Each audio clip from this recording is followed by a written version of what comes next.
Sa mga naghahanap ng pagkakakitaan dito sa online, pwede mong gawin yung opportunity na ginagawa ko na rin right now. At pwede ito sa mga OFW na naghahanap ng extra pagkakakitaan para mabilis makaipon, makauwi ng Pilipinas for good.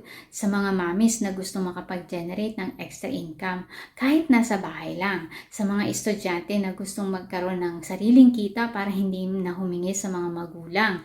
At sa mga senior citizen na gustong venture ng additional income dito sa online. At ang mga task na gagawin ay magka-copy and paste at magsiset ng appointments local and international.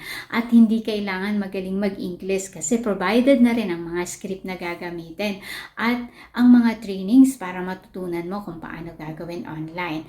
Kailangan lang meron kang cellphone, internet connection, as well as yung mga social media accounts. At syempre, willing to learn. Kaya kung interesado ka sa opportunity na to, comment down below or i-direct message mo ako at ipalo mo na rin ako para maituro ko sa'yo. See you!